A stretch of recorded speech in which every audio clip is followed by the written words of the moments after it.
Okay, well, I'll go ahead. I'm just going to read a little bit from, give you the feel of the statement, which you'll have, and then turn to my colleagues for some elaboration on particular points.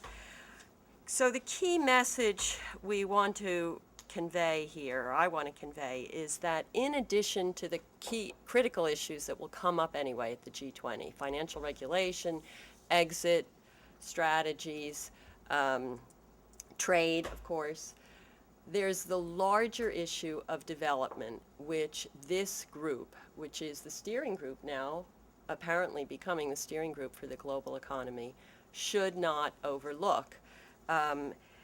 We're worried that, as often happens, a lot of the air will go out of the room on fundamental medium-term issues like development and the inclusive and sustainable growth that the G20 leaders in prior summits said they want, with the focus on the words inclusive and sustainable.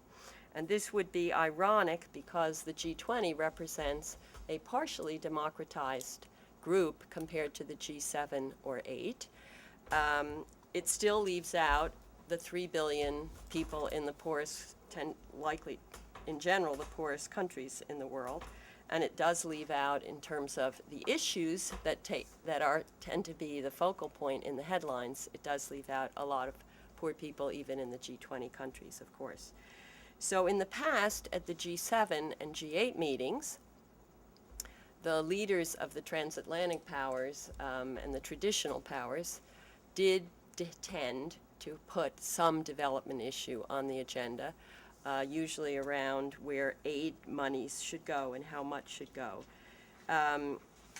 In order to establish its legitimacy for the future, the G20 has to get, we think, beyond the day-to-day or week-to-week issues that arose and that led to its very creation, but which will not alone ensure its stick in the world beyond this crisis unless it starts turning to more fundamental issues. So we think there's a lot of potential for progress in Canada, and in particular in Canada for teeing up some key issues which then would be picked up in Seoul in November, because the Koreans in particular want to ensure a robust development agenda. They've taken the position that they are a country that's been successful with development, and they want to be there on key development issues, including inclusive, widespread growth, and what are the keys to prosperity everywhere in the world. So we've been discussing with officials of the G8 and G20 a number of issues, and I'll just go through them now very quickly and then turn to colleagues for some elaboration. 5 issues. First, trade preference reform. We're hoping that in addition to the wearying calls for the Doha round to be completed, that the G20 summit will take up what I think of as a development initiative, and that would be preference reform to ensure duty-free, quota-free access for how many, Kim, of the 49 of the world's least developed countries. So Kim will say a little bit more about that, but the idea is to give those countries a leg up through a trade initiative, which is politically feasible, as Kim will explain. Second issue is financial inclusion. It's amazing there are actually no international guidelines or principles that govern access issues in the financial sector. There is, of course, a huge discussion about how to ensure stability and what the regulatory arrangements should be. But prior to the crisis, there was increasing focus around the world on banking the unbanked, on microfinance programs, and so on. A lot of effort, not much success on getting access to credit for small and medium enterprises and low-income households, consumer access, and so on. There was progress, and what we're concerned about, and I think what the G20 members are concerned about, is that an overreaction on the regulatory side to the financial crisis in the rich countries will stall this move in the direction of better access. And we have a very good document, I think it will be available, on principles for financial access that's keyed not just to the on-ground microfinance stuff, but on the contrary to the central bank, regulatory banking supervision issues that need to be more firmly grounded. And so we can go back to some of that, but it is about consumer protection, for example, and about the larger issues beyond microcredit, such as savings and insurance, and how to maintain and ensure a movement in that direction. There is a lot of interest. There's an initiative for small and medium enterprises, but it's relatively innovative but small, and probably not sufficient to really get some legs behind more inclusive access to financial services. Okay, third issue is aid effectiveness. And here everyone is beginning to recognize that we will not see, it's unlikely that we'll see a continuing increase in aid budgets given the fiscal and debt problems of the key donors. There is a movement amongst many countries, particularly the US, the UK, and Canada, for a big focus on more innovative approaches that would leverage private finance, that would focus on outcomes and on learning and evaluation. And there are a number of good ideas on the table. The Canadians have suggested, and Kim's going to say a word about that, a kind of pull mechanism to trigger agricultural R&D in areas that matter for poor countries and poor people. There's the UK and others are looking at advanced market commitments for clean energy that's cheap and low cost, cheap. And the Canadians are also exploring something that Nandini will explain very briefly because of their maternal mortality initiative. They've talked to us about the application of what we call cash on delivery aid, which is a proposal that I've worked on with colleagues here, and which focuses on paying for outcomes. Climate change. This is a really sticky issue, as some of you might know. In the BRICS, Brazil, Russia, India, and China have been reluctant to have climate financing or other climate issues discussed in the context of the G20.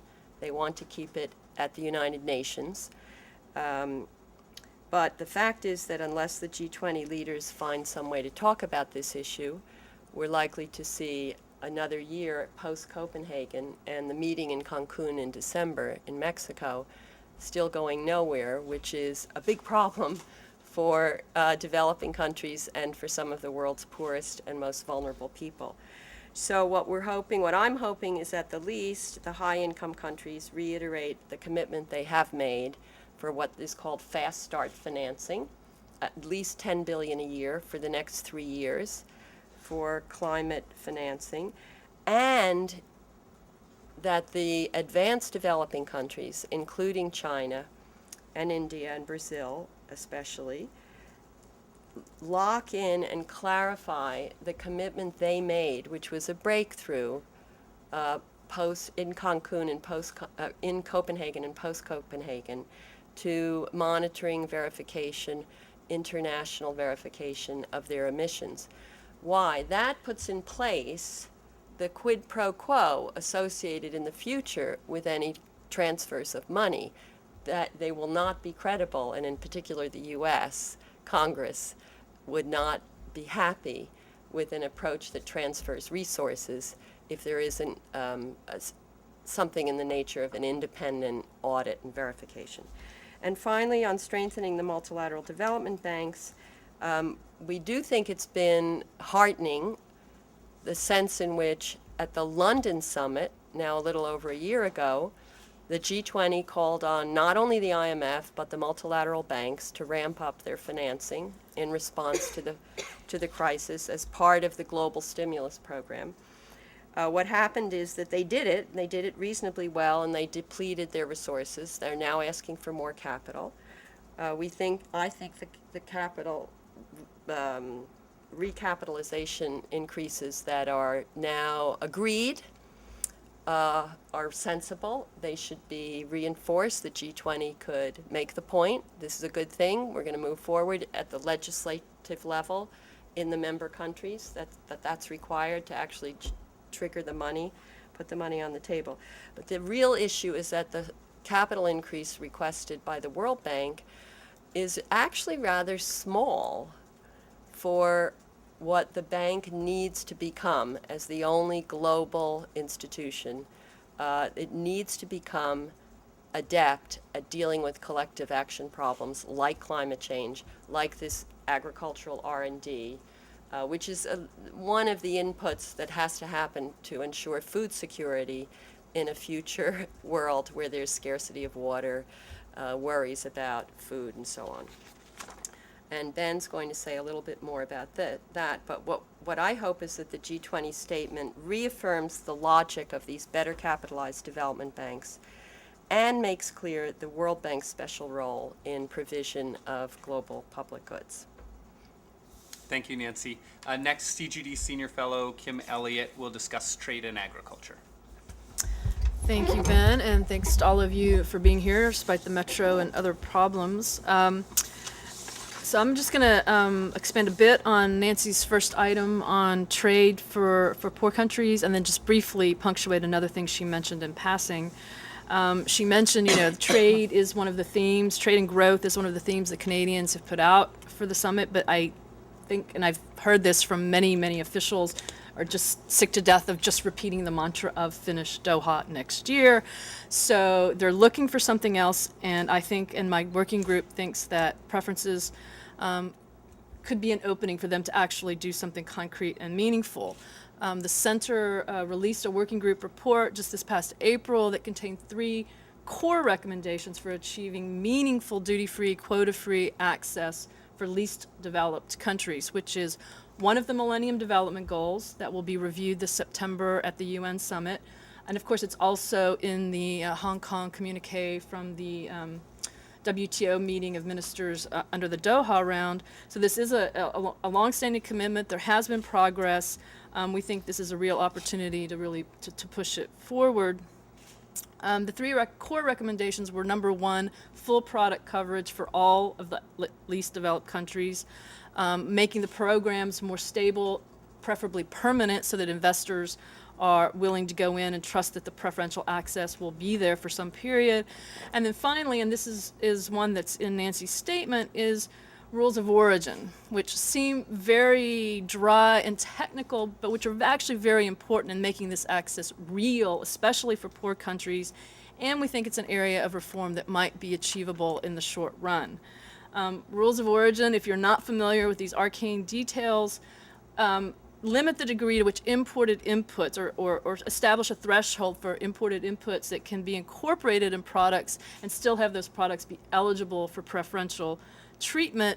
But often those rules restrict global sourcing so much that the LDC exports or LDCs with very undeveloped manufacturing sectors can't meet them. And so they end up not being able to take advantage of the access that they nominally have. And of course, increasingly, supply chains are more and more fragmented, so these rules of origin just cut against sort of the direction of the global economy in many cases.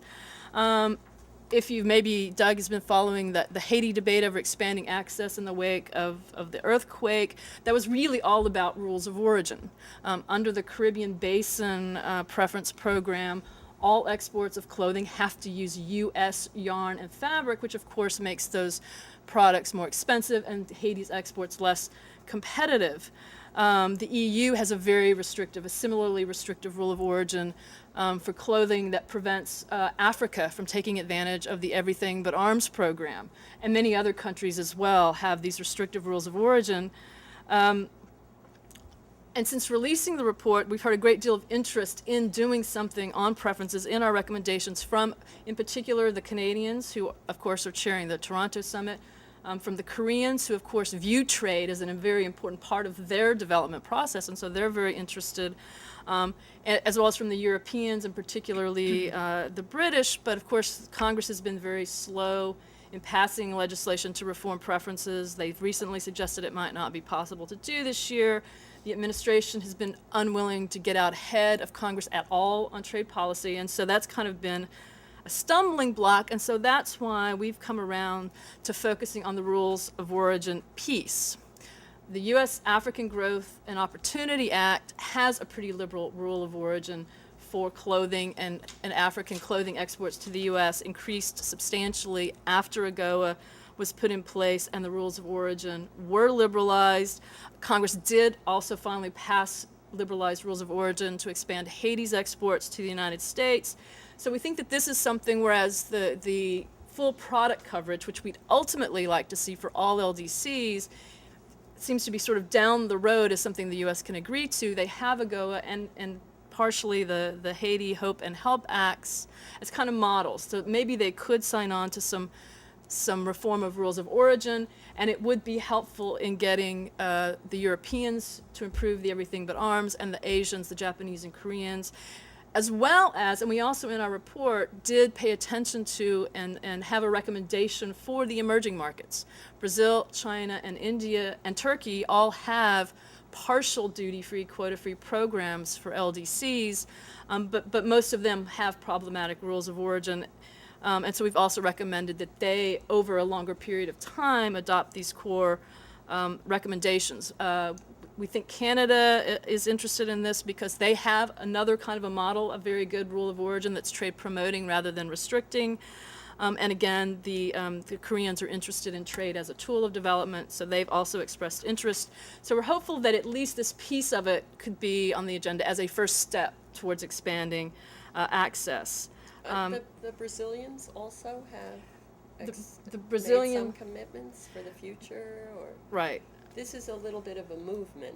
There actually has been Almost. some momentum. The Indians and Chinese introduced their programs after the 2005 Hong Kong meeting with where the communique called on developing countries in a position to do so to implement duty-free, quota-free for LDCs.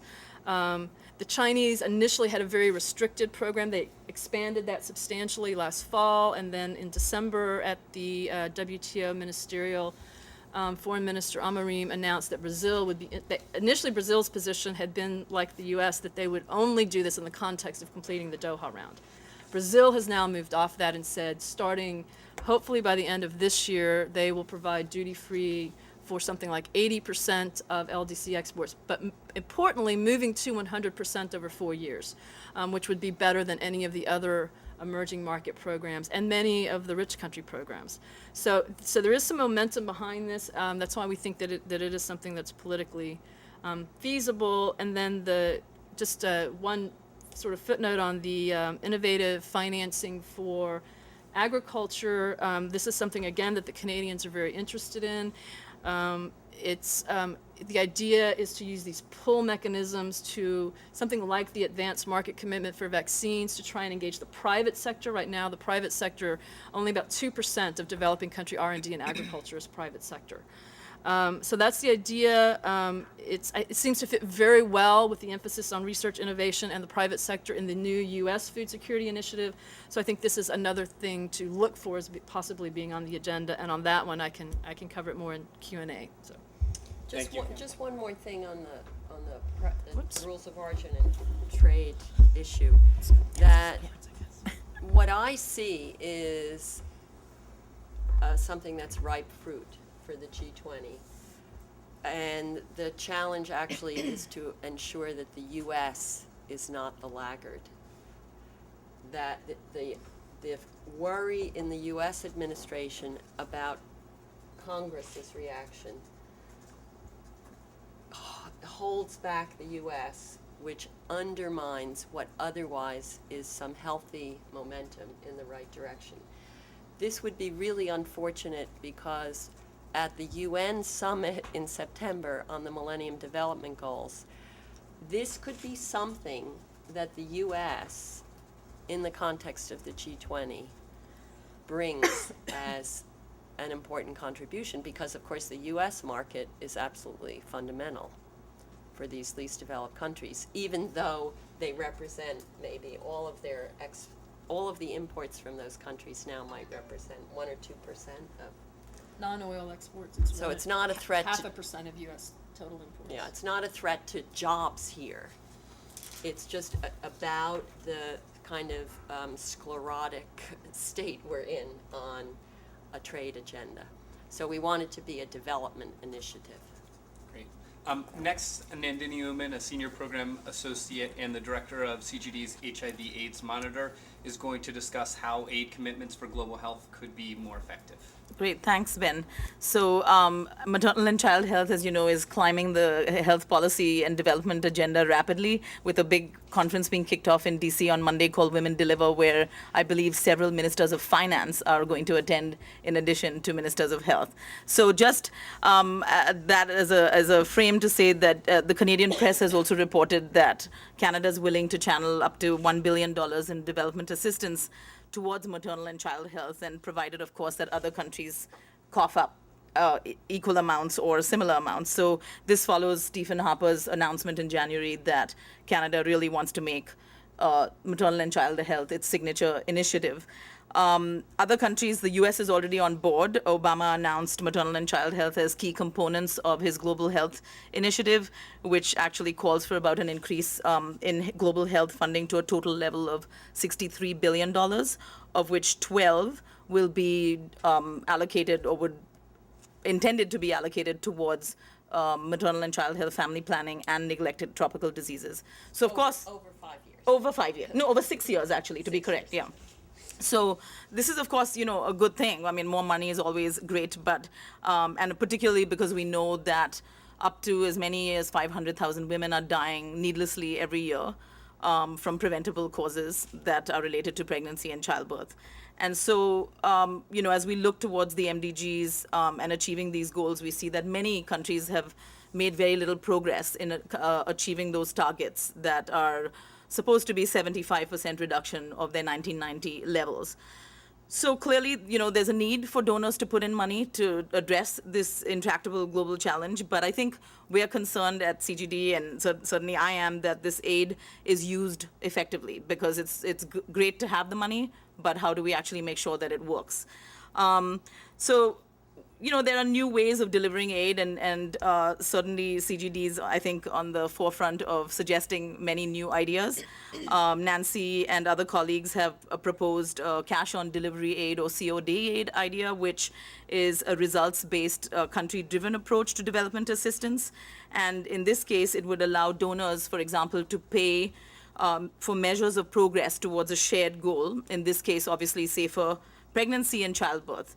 And countries, not donors, would decide how they would achieve these results, which of course would then be independently verified. So of course we can talk more in the Q&A about what this model, and Nancy certainly will have more specifics that she can share as in the technicalities of the modality. But we are looking to Canada, that just as they are increasing resources and calling for G8 members to up their commitment, I really hope that this will continue in Toronto as part of the G20 dialogue as well. And I think that if Canada is able to lead the G8, they certainly should, as hosts of the G20, call the larger set of countries to deliver on trying, not just providing the aid, but really trying new ways of making sure that it's effective, in this case, incentive-based results and pragmatic, and also from which we can learn, because I think we haven't done a good job of learning from how aid has actually worked. Thank you, Nandini. Next, CGD Research Fellow Ben Leo will discuss the general capital increase requests by the multilateral development banks. Thank you, Ben. I'm going to be quite brief. Nancy hit a lot of the high-level points, but I'm just going to provide a little more background and some details on the historic multilateral development bank general capital increases. So as Nancy mentioned, in the fallout of the global economic crisis, the G20 and the global community called on the MDBs to dramatically accelerate and increase financing disbursements to developing countries. And the MDBs heeded the call well, and as a result, they now need to replenish their coffers. And otherwise, new lending going forward will decrease over the near and medium term.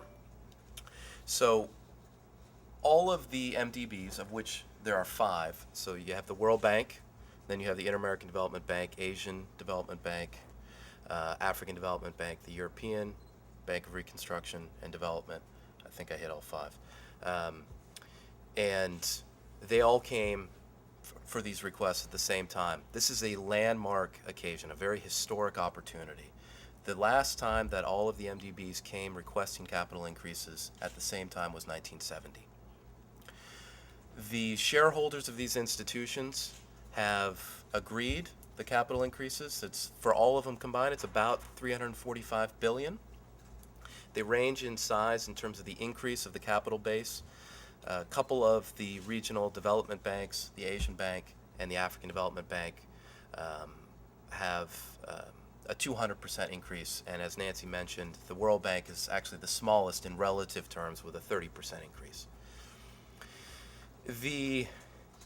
Given that this is a historic opportunity where you have all of them coming to their shareholders at the same time, it's an opportunity for these shareholders to take a step back and take a very strategic look to how to address 21st century global challenges. The regional development banks have done a very good job of focusing on infrastructure and private sector and those types of programs. Where we see both a challenge and an opportunity is how to best address global public goods or issues that cross borders. And in this aspect, the World Bank has a very special role to play. As the only global institution, it's best positioned to address issues like climate change, as Nancy mentioned, and agricultural R&D, issues that are not specific to an individual country, but groups of countries, regions, or the entire globe. Nancy last fall delivered a speech on exactly these issues for the World Bank, and For the world. sorry about the World Bank, and we can go into a little more of detail on some of those specific proposals. But what we would like to see going into the G20 summit, or I would like to see, is that the G20 takes the next step. They provided a lot of leadership in terms of calling for capital increases, and as well as before that, calling for the MDBs to combat the global economic crisis. Now the G20, as the development convener and premier international group that will address development issues, they are best positioned to take this strategic outlook and help build momentum and drive it through these international institutions. Thank you. Thank you, Ben. So now we'll just open the floor to questions. There are only a few of us, so just grab a microphone and ask a question. And if our friends have rejoined us on the phone, they can just speak up. Mandy, can you speak a little more to the aid effectiveness and the outcomes that paying for, it's sort of, is it like a pay for performance kind of? Yeah, maybe what we should do, I'll just say very briefly what it is, but then we have materials. I can give you the one-pager, the three-pager, and the book. It is like pay for performance, which focuses, most of those programs pay providers, say, of health services, extra bonuses if they do extra work or if they perform better. The cash on delivery is focused on a transfer from a donor, private or public, to a government. So the idea is to change the incentives at the government level to address so that the government does things hopefully more efficiently or tries new interventions. So let me leave it at that. Should I just add, though, in maternal and child health, the attractive sort of piece for this program is that because maternal health requires so many different parts of the health system to actually come together, it's a pull incentive again from the top to make sure that outreach works, actual transport and referral systems work, so roads and the ability for outreach providers to refer women to facilities, and then actually at the facility making sure that you have good quality care. So it's really a great way to incentivize the government and the public sector, but also to work with the private sector sector to make sure that the health system at large is functioning. Yeah, it's supposed to inspire, trigger, leverage better use of existing Resource, funds, the right. government's own funds, other donor money, by putting the incentives in the hands of the government. It's a little bit in the we have Race to the Top, the Obama administration's program for education. There's similarities there in that the federal government is transferring money to the states and is trying to find a way to catalyze a whole set of reforms in the direction of more efficiency and more effectiveness without going in and saying do this, do this, do that, because each state and each setting and in the Different. country, the situation is going to be different. That's the general idea. And to tell taxpayers then, even in this country, this is how we use the aid money. We put 5,000 more children through school in Malawi, or we prevented 500 maternal deaths in low-income Central America. I'm really new to writing about these issues, so if I could just ask you to step Yeah. back for a moment and take a very broad, from perspective from the sky almost. To what extent have the G7 and G8 historically, were they forums, since they were gatherings of the world's wealthiest, largest economies, were those forums for development and global equity and global inequality to be discussed, like historically? And then the corollary to that is the broadening of it to these rapidly developing but still poorer economies. Was that intended to explicitly include a greater attention to development and global equality as part of that democratization? Well, I'll try to answer that, but Ben, you might want to weigh in a little bit, or Kim. So the G7, G8, the sort of looking way back, it started, I think, with a fundamental focus on security issues. But I'm not even sure about that. No, economic. And it grew to security over time. So it started economics, grew to security. I would say that starting around the time of the British hosting in Glen Eagles, or even before that, the Canadians in Kananaskis in about 2002, each host began to take up some larger issue that was more global. And it tended to be with some focus on developing countries. So, particularly in Glen Eagles, after in Kananaskis, they talked about education and having a fast track initiative that would put 10 or 15 or 20 countries on the fast track to completing all children completing primary education. This came out a little bit of the Millennium Summit and the creation of the Millennium Development Goals. And then in Glen Eagles, we're in 2005. Before that, Germany and the AMC. Germany and the AMC. And also universal access for HIV. So each year something would come up. So a G8 host would pick an issue. A big one was the Glen Eagles, where the decision was pushed by the British that there would be a doubling of aid to Africa. And so there's been creation of an Africa Progress Panel chaired by Kofi Annan, which tracks this. So this was kind of one of these issues where every year the host would pick a theme, and the themes started to, pile up. And the U.S., I think to its credit, especially during the Bush administration, tried to focus a lot on, well, what have we actually done beyond making headlines at the summit on these side themes.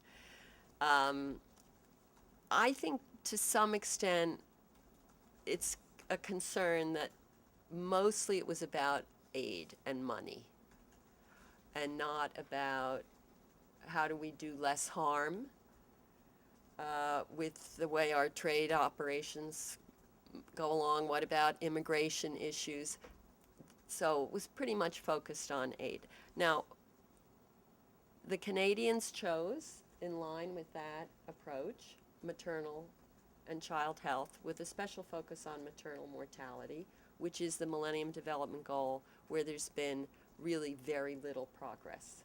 Although that's it's not clear because the data are bad, et cetera, but it's the goal that has received relatively less attention in the headlines, and it's tragic, of course, to have these women, young women dying from pregnancy around the world, but so easily preventable with technologies that we have. What we would like to see is the U.S. and the Canadians and the British focus in the area of aid far more now on value for money, not just on a new initiative and more money, because the taxpayers and legislators may not come up with more money in the next couple of years. And we would like to see much more attention to the broader issues that affect developing countries, not just aid, but to better access to the markets of all the G20 countries through these preference reforms. It's a good example. Through attention to climate change as a key global challenge for the economy. The Koreans are building up an agenda that they feel should focus on growth in the developing world and infrastructure, a little bit more the Chinese approach in Africa. So I think those things are very important because the G20 kind of symbolizes that we're in a new multipolar economy where there are systemic effects generated by members of the G20, but there are another set of countries and 3 or 4 billion people, and actually their growth matters too, now even for G20 countries to some extent, although the big engines of growth are China, India, and so on. Africa is growing rapidly, and what happens in Africa at the margin can matter for overall global prosperity. So that's a little bit the way I would characterize. I don't know, Ben, would you? Yeah, I think that's a very accurate characterization. In terms of directly to the question about the evolution of the G8 to the G20 and how development fits into that, the G20 has actually been around for a number of years. Clearly, that's true. That's clearly true. much shorter in terms of duration than the G8. But I remember. Started at the time of the Asian financial crisis. Yeah. It was actually. So I It remember. was actually an initiative of Larry Summers and David Lipton, who are now in the White House. So I'm sorry to interrupt, but No, this is a good point because there's a big issue around the G20 becoming, will it become more than a finance ministers club? It kind of got created at the head of state level because of the crisis.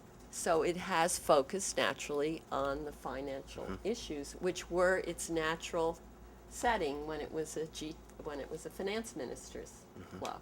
So the question is whether the Koreans, with a little bit of teeing up by the Canadians, start to make it a more expansive group dealing with larger issues of the global economy. So go on, Ben. No, that's Sorry. exactly the point I was going to make, is that it's been around. I remember when I was in the U.S. government, it had a very low profile.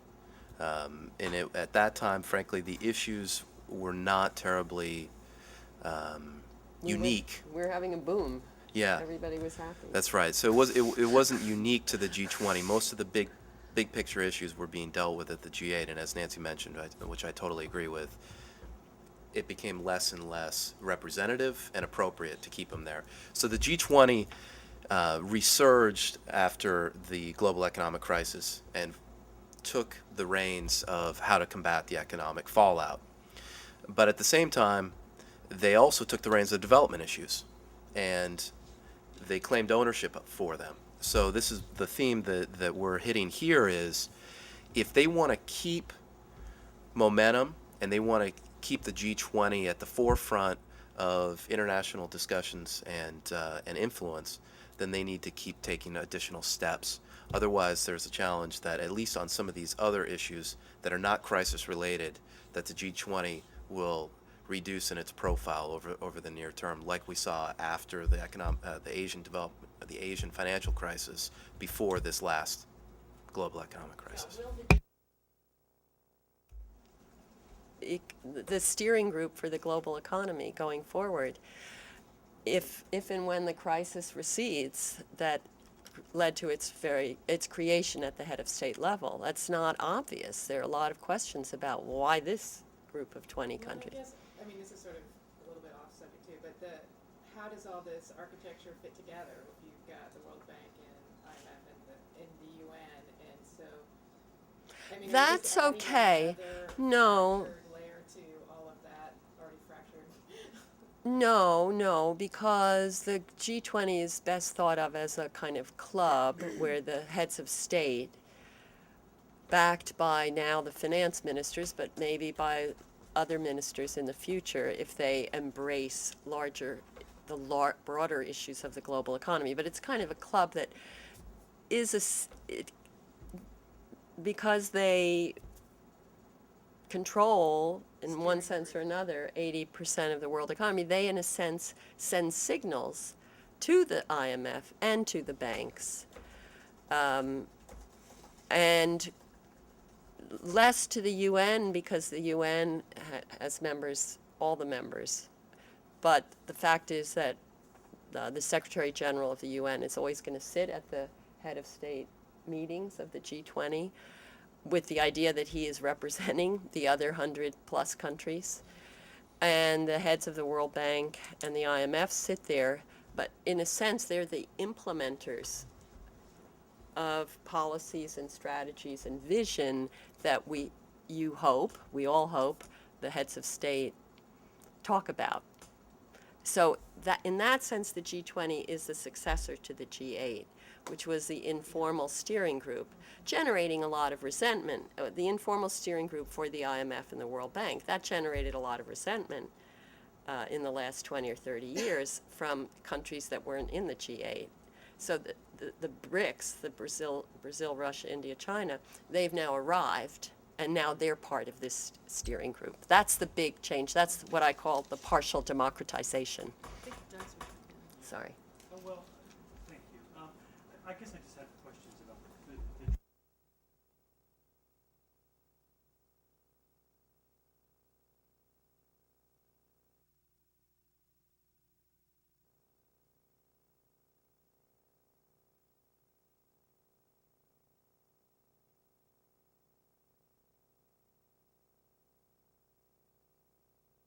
US, different programs have different rules. So we actually, our specific proposal is not for harmonization, but for a way of adding flexibility within existing rules. And so it's, the technical term is extended cumulation, but what it actually says is that, sorry, Ren. So extended cumulation basically just says that the eligible preference country could cumulate or could collect imports from other developing countries. And actually, in our formulation, it could be any defined set of countries. Ours is very broad. Other developing countries, or the preference-giving countries' FTA partners. So, for example, right now, some Haitian exports of apparel cannot get into the Canadian market, even though Canada has quite liberal rules of origin. There's this accumulation among all developing countries plus Canada, but because a lot of Haitian exports use U.S. fabric, because of our rules of origin for our preference program, those exports can't get into Canada, because even though the fabric could get in duty-free into Canada directly, it can't go From through the Haiti US. and get into Canada. It's unbelievable. So it's a great example. So that's a whole story. a way of trying to add flexibility to existing rules, and not to try and deal with harmonization, which would be, I mean, the WTO has been working on rules for rules of origin for, I don't know, a decade or more. So that was our way to try and so that's the specifics of the proposal. And Canada, as I say, is already doing it mostly, except for this little glitch with Haiti. But most other countries have very, very limited accumulation, if they have any at all. So that's.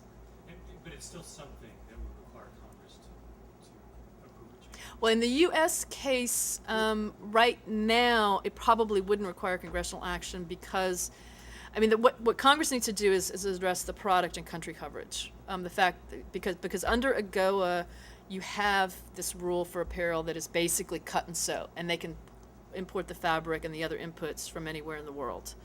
And now with Haiti, we have the new HELP Act. It's not quota free, but at least it expands the amount of apparel that Haiti can export, also sourcing globally. So for those countries that are already covered by pretty good U.S. preferences, the rule of origin is pretty good. And even the regular GSP rule, which is 35% local content, is not super restrictive. It could be better. Accumulation would help. So the real issue in the U.S. is the country and product coverage. No, but we don't, the product coverage, if But product all I'm coverage- saying is that so the U.S. wouldn't have to act in the short run of rules of origin. Right. When they expand, and we hope they expand the product and country coverage to include all LDCs, then you would have to deal with, okay, does that new program bring in this rule of origin like we've recommended it, or something like the AGOA rule that would be comparable? But they wouldn't have to deal with that in the short run. I mean, wouldn't you say because of AGOA and Haiti, the U.S. actually is, this approach is friendly already to the situation in the Right. U.S. The rule of origin challenge per se is bigger for the Europeans. It's- But then why did you say that the concern was that the U.S. would be the laggard? Because They have been the laggard because the focus has been on the country and product coverage. The duty-free quota free. So we're trying to sort of sequence it, exactly. Right. So we're trying to sequence and say that you could do something about rules of origin now. The U.S. could go along with that. It would be meaningful in Europe and in Asia, so it would have some positive impact. And keep pushing on the duty-free, quota-free for all LDCs, which would then be where the U.S. And there's going to be pressure because there is this September summit at the UN reviewing the MDG goals that are supposed to be action plans for how they're going to be achieved. So the U.S. is going to have to say something about this because duty-free, quota-free is under the 8th Millennium Development Goal.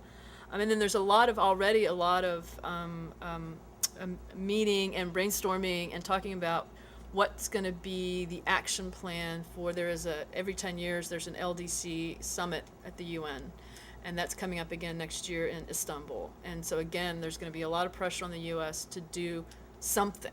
And this is an obvious area to move. So I think so this is just, we hope, just would be a first step towards much broader reform in the U.S. I mean, the problem in the U.S. is almost a lack of imagination about doing something that's relatively modest, but make it a development initiative, make it friendly to the UN MDG summit, and cut through some of the sort of tension that is not really anymore around, on this issue, is not around a real economic problem on the job side. It's around the history where the textile industry, particularly in North Carolina and a few other states, sees it as a slippery slope. But it doesn't even have to see this rule of origin issue as a slippery slope. We're already down that slippery slope with AGOA and Haiti. Right. Now, I hear what you're saying, but I just remember I was in Hong Kong as well, and we had agreed to duty-free, quota-free, but with like this 3% Right. tariff line exemption, and that was going to like exclude Sugar and apparel. and apparel. Yeah. And so like the things that were really the most Right. No, interesting- exactly. I mean, that battle is still to be fought. Right. except for AGOA countries Right.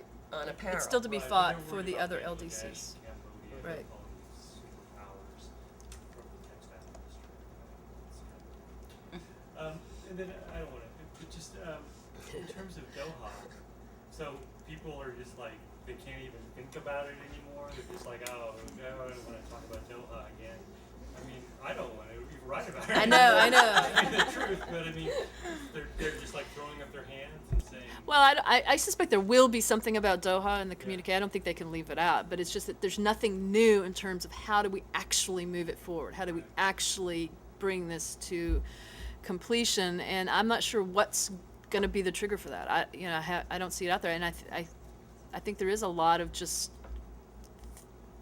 fading interest. Frankly, it's such a small package, and nobody thinks that even if you could tweak it a little, that it's ever going to be a big package. And so it all comes down to, do people think it's important enough for institutional reasons? And I think the longer that we're in stasis, then sort of the less compelling that is. And so I frankly don't know sort of where we're going to come out with Doha at this point. It's really hard to see what's going to be a trigger to push that forward, though. I would say, I think they'll probably say something. Because I think nobody yet, the negotiators are not yet willing to completely give up on it. Nobody's willing to admit defeat.